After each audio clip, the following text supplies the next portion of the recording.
A paz do Senhor Jesus. Fazia um tempinho que eu não aparecia aqui, mas aqui eu só apareço quando o Senhor traz a palavra e diz que é para essa rede social. Mas é muito bom estar de volta, né? E o Senhor confiou uma palavra no meu coração que se encontra em Isaías 38, aonde vai falar sobre o rei Ezequias. O rei Ezequias, ele foi acometido de uma doença e o profeta Isaías chega até ele e fala com ele, põe a sua casa em ordem, né? Põe a sua casa em ordem, porque você não vai se recuperar dessa doença, você vai morrer. E aquela má notícia, né, trouxe um choque muito grande para o rei, né? Onde nós sabemos a história, o contexto, onde ele chora, onde ele ora e onde ele pede ao Senhor que se lembre de como ele foi fiel, como ele foi obediente, como ele foi devoto ao Senhor.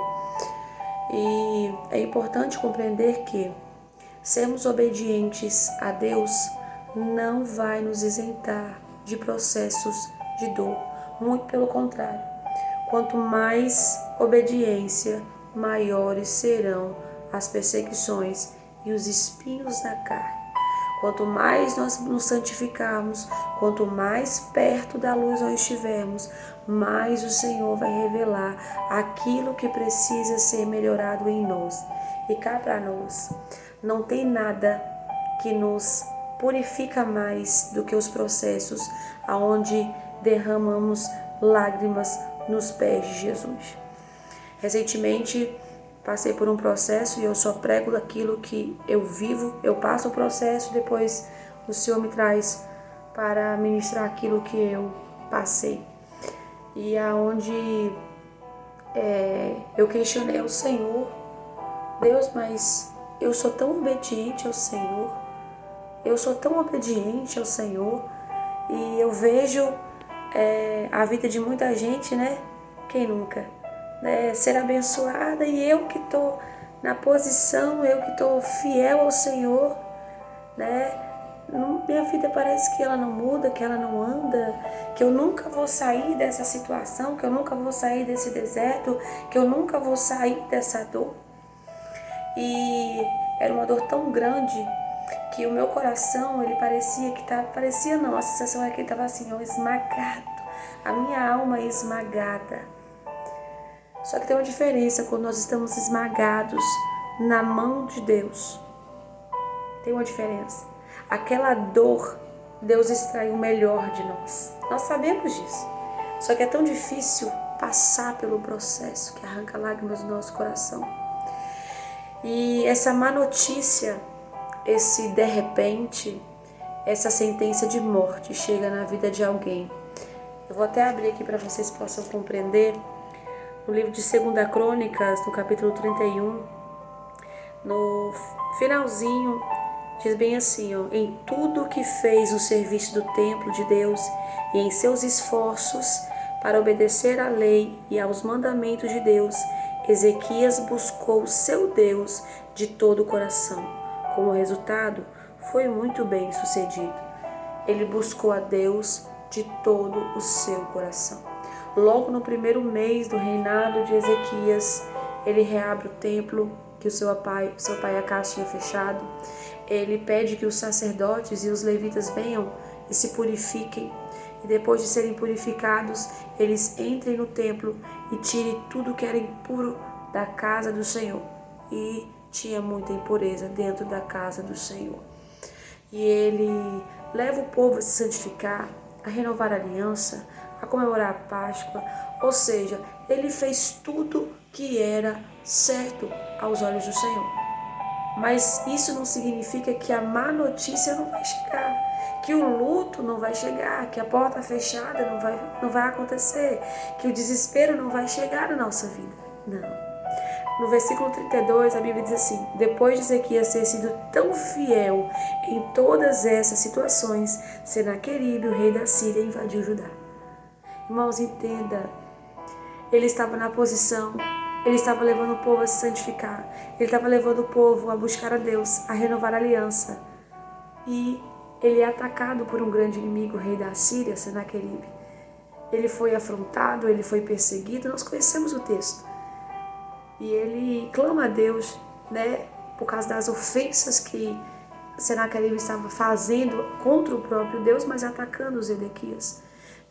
Senaqueribe até diz assim, né, manda o seu servo dizer: vocês confiam em Ezequias? Não foi ele mesmo que mandou destruir os altares e só adorar em tal lugar? Ou seja, somente no lugar certo, somente no santuário do Senhor.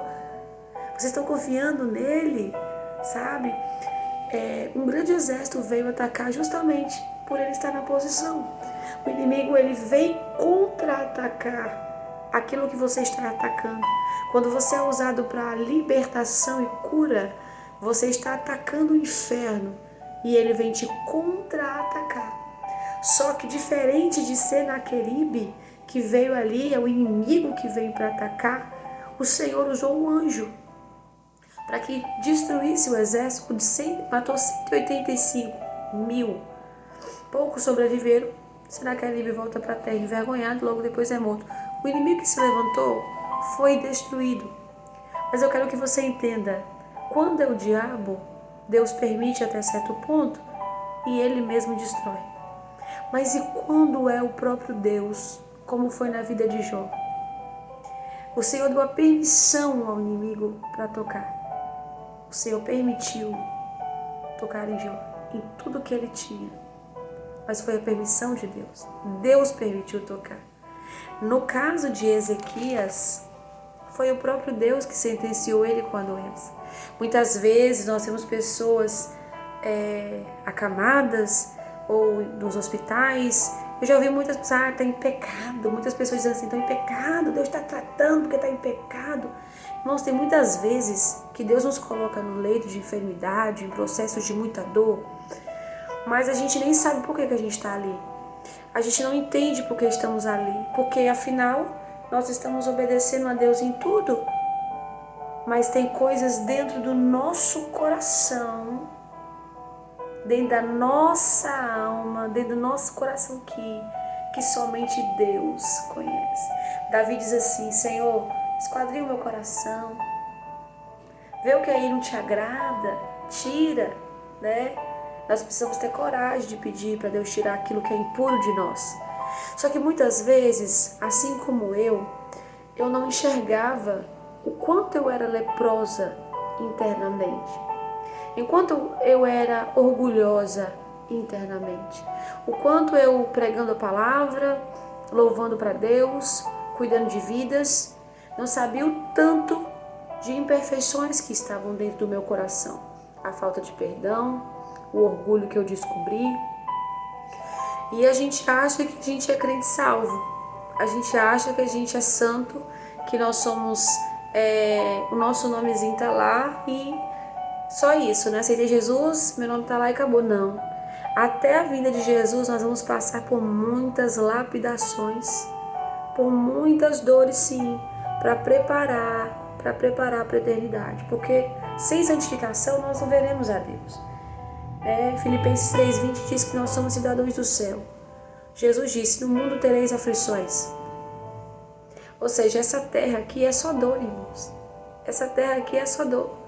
Tem momentos que o Senhor nos dá o refrigério e alegria, claro, Ele tem bênçãos. Mas mesmo na alegria, assim, nos momentos que Deus nos dá, é muito bom servir a Deus, tá? Se você não serve, é muito bom servir a Deus. É você chorar, é doer. E se alguém te perguntar assim, você quer voltar para o mundo ou você quer ir para o mundo? Você diz assim, não, eu estou chorando, mas eu ainda escolho Deus. Eu estou moída, mas eu ainda escolho servir ao Senhor. Sabe? Então assim, o amor é tão grande. O Consolador, o Espírito Santo nos consola tanto.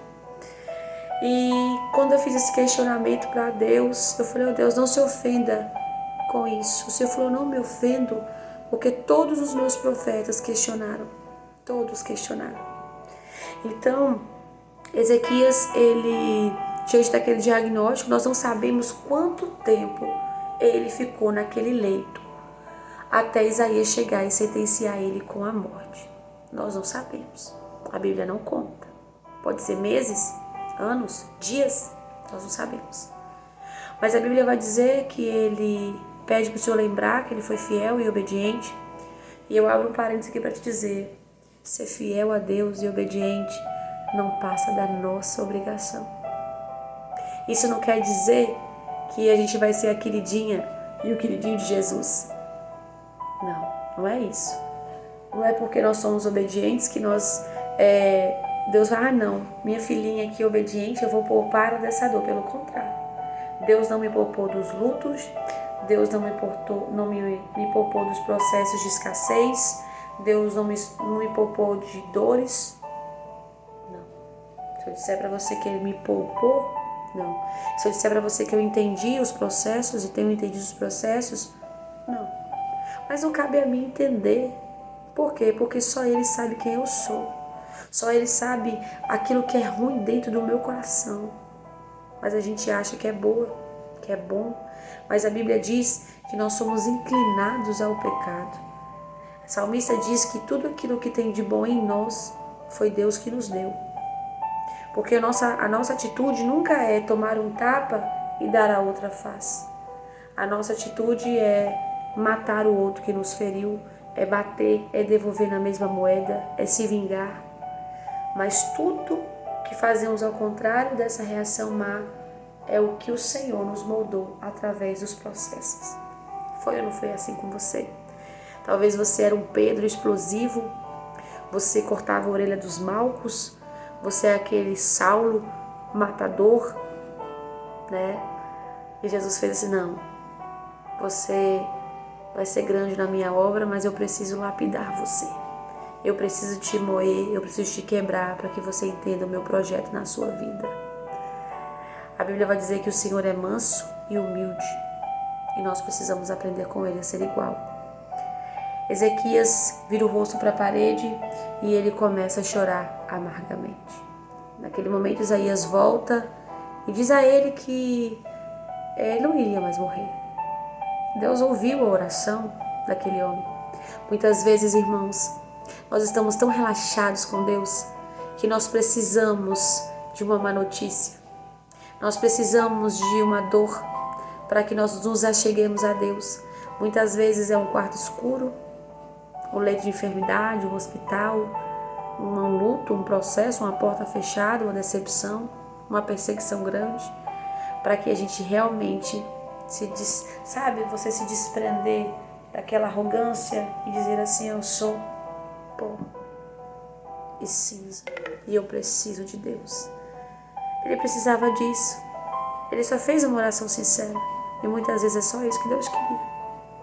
Só que muitas vezes nós ficamos tardando, murmurando, questionando. Quando você vai nos versículos posteriores, tem um poema dele. E ele diz assim, no pleno vigor da minha vida, serei roubado do restante dos meus anos? Eu disse, nunca mais verei o Senhor, Deus na terra dos vivos. Nunca mais verei pessoa alguma, nem estarei com os que vivem neste mundo. Minha vida foi levada embora, como uma tenda de pastor na tempestade. Você imagina aí, uma tenda de pastor na tempestade. Como que essa tenda é levada? Avassalador. E ele continua dizendo, de repente, minha vida acabou. De repente, a má notícia chegou. De repente, tudo se perdeu. De repente, a saúde foi embora. E ele diz, esperei a noite inteira com paciência, mas era como se leões me despedaçassem. Era como se leões me despedaçassem. Imagine a dor e a angústia dele. De repente a minha vida se acabou. Delirante chileava como andorinha ou como grô. Depois gemia como a pomba. Meus olhos se cansaram de olhar para o céu, à espera de socorro. Estou aflito, Senhor, responde-me. Daí você consegue ver, ele diz que ele cansou de olhar para o céu. Que ele estava esperando uma resposta de Deus, porém ele estava cansado de olhar para o céu. Estou aflito, Senhor, responde-me. Daí eu tiro que ele não ficou pouco tempo nesse leito, não, até ele ver que ele precisava orar, né? Que ele precisava desse choro. que ele precisava dessas lágrimas. E o mais interessante é que quando você continua lendo, ele diz assim: mas o que eu posso dizer? Ele mesmo enviou essa doença. Ele, o próprio Deus, enviou. Agora andarei humildemente toda a vida por causa da angústia que senti. Perceba aí. Agora andarei humildemente toda a vida por causa da angústia que senti. Se ele iria andar humildemente toda a vida, é porque ele não estava andando humildemente toda a vida. Ele só iria andar com humildade, por quê? Porque ele ia lembrar da dor que ele sentiu. Da dor que ele sentiu, para nunca mais exaltar ou nunca exaltar o nariz. Quando nós lembramos da dor que passamos, ela nos impede de nos tornarmos arrogantes. Quando você vê ali Nabucodonosor, quando ele se torna arrogante, que ele diz que a Babilônia foi toda a criação dele e Deus sentencia ele com um período de viver como bicho, comer capim, viver com os animais durante um período, para ele reconhecer que só Deus é Deus. Né? O pecado daquele homem era orgulho, soberba. Era um instrumento de Deus, mas achava que ele tinha o poder, né? Mas ele não tinha.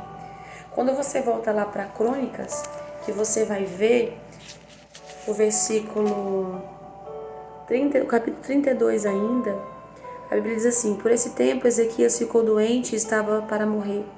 Orou ao Senhor, que o respondeu e deu a sua oração e lhe deu um sinal miraculoso. Ezequias, porém, não correspondeu como devia à bondade, como foi tratado, se tornou orgulhoso. Por isso a ira do Senhor veio sobre ele e sobre Judá e Jerusalém. Então Ezequias se humilhou e se arrependeu de seu orgulho, como também os habitantes de Jerusalém. Com isso a ira do Senhor não caiu sobre eles durante a vida de Ezequias. Um pouquinho mais para baixo a Bíblia vai dizer que quando os servos da Babilônia vieram visitar ele depois da doença, que ele mostra todo o poder, toda a glória do templo, do palácio, tudo que ele tinha. A Bíblia diz assim, que o Senhor se afastou para ver o que tinha no coração de Ezequias. O pecado de Ezequias era o orgulho. E muitos de nós temos esse pecado. E Deus não gosta dos orgulhosos. Deus gosta das pessoas humildes. Na verdade, Ele ama o pecador e abomina o pecado. Ele odeia. Nariz para cima, altivez, orgulho, soberba. E Ezequias tinha. Talvez não sabia, mas pelo livro de Crônicas mostra que ele tinha. E muitas vezes nós não sabemos. Mas ele diz assim: Senhor, tua disciplina é boa, pois conduz à vida e à saúde. Tu restauras a minha saúde e permites que eu viva. Sim, a angústia me fez bem. Ele reconhece que a disciplina, a dor e a angústia foi bom para ele. Mudou o caráter, mudou quem ele era, tirou o orgulho. Depois que o processo passa, nós vamos entender o porquê Deus nos tratou, né? O porquê que nós passamos por aquilo ali. Na hora a gente não entende, mas depois a gente vai olhar e dizer: nossa Deus, como eu era ruim, como eu não prestava mesmo. Eu achei que, né, eu era salvo e na verdade eu estava mais condenado ao inferno do que ao céu, né? E ele reconhece. O Senhor permite que eu viva, a angústia me fez bem. A Bíblia vai dizer que quando a mulher está no trabalho de parto, né, ela sente muitas dores. Mas depois que ela segura o bebê nos seus braços, ela esquece daquela dor, por causa da alegria de segurar o teu filho. A dor está nos preparando para esse momento de alegria e de presentes de Deus. Só que nós não sabemos. E por isso que dói tanto. Se a gente soubesse a alegria que Deus tem preparada depois do processo, a gente não desistia tanto de buscar a Deus. Não desistia no meio dos processos. Pelo contrário, ele reconhece depois do processo que verdadeiramente Deus era justo em tratá-lo. Você entende que quanto mais perto de Deus, mais tratado você será, mais tratado eu serei, mais processos dolorosos vão passar para lapidar mesmo, para que a gente nunca se exalte.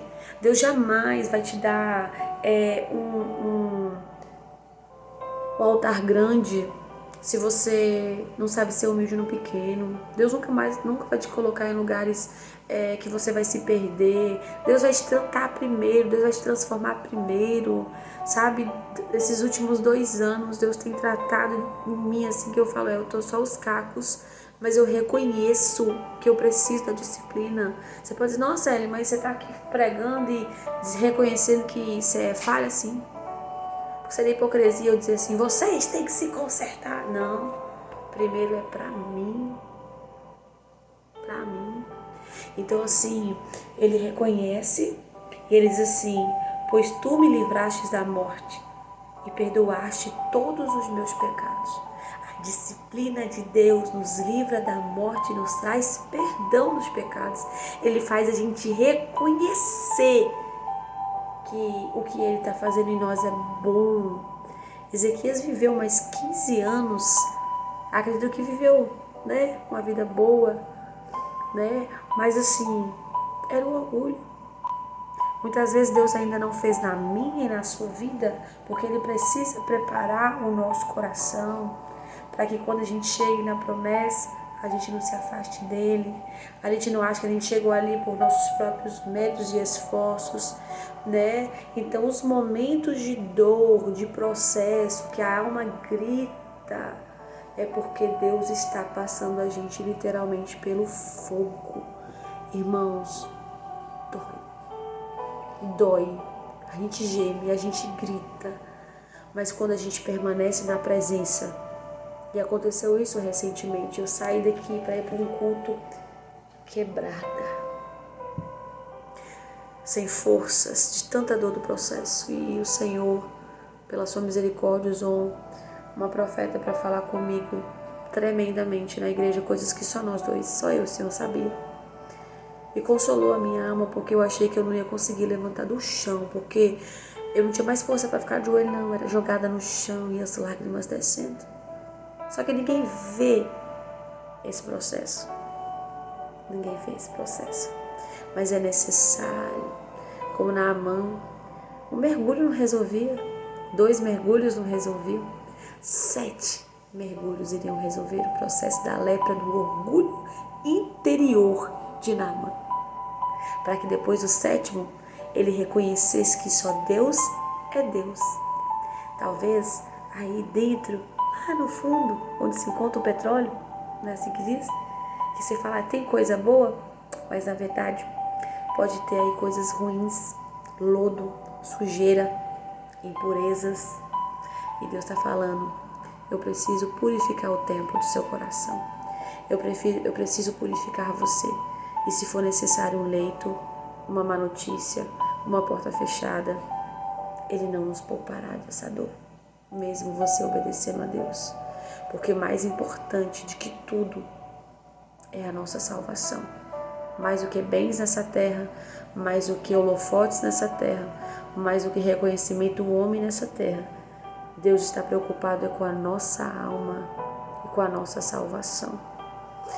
E quando você continua lendo, Isaías, ele pede aos servos para que tragam pastas de figos para colocar sobre a ferida do rei.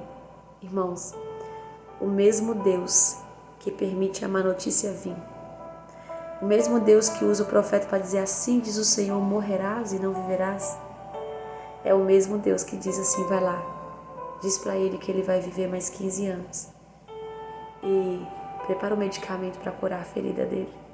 O mesmo Deus que fere é o mesmo Deus que cura. Quando você lê Isaías, a Bíblia vai dizer, acho que é no capítulo 29, sobre uma árvore chamada terebinto. Terebinto, ele é uma árvore que quando ela é ferida na casca, quanto mais ferida na casca ela for, mas ela exala perfume. Pode chegar a 1 quilômetro de distância o perfume quando essa árvore é ferida. Quando eu e você estamos feridos, nós ainda, estando em Deus, nós exalamos perfume de Cristo.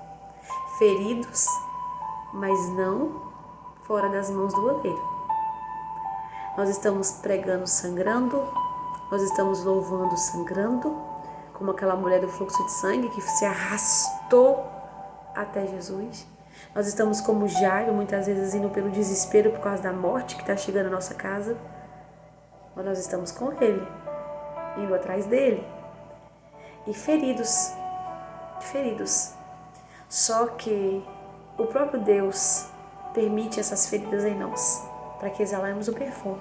Só que esse mesmo terebinto, que ele foi ferido na casca, logo depois do processo, onde ele está cicatrizando, está sendo curada aquela árvore, ela começa a liberar seiva. E essa seiva, ela é para uso medicinal. Ou seja, aonde ela foi ferida, primeiro ela exalou o perfume. Só que depois ela é medicamento, ela é cura. Você entende? Hoje você pode estar ferida na sua casca, alguém te feriu, alguém te machucou, ou o próprio Deus te feriu e você não está entendendo, ou diz assim, mas Deus, eu não mereço isso, eu não mereço esse processo, eu sou sua filha, eu sou obediente. Você está dizendo aí, terebinto, exala perfume nessa dor, porque ele vai se encarregar de tratar o que você tem que ser tratado aí, curar essa ferida com as pastas de figo, como ele fez com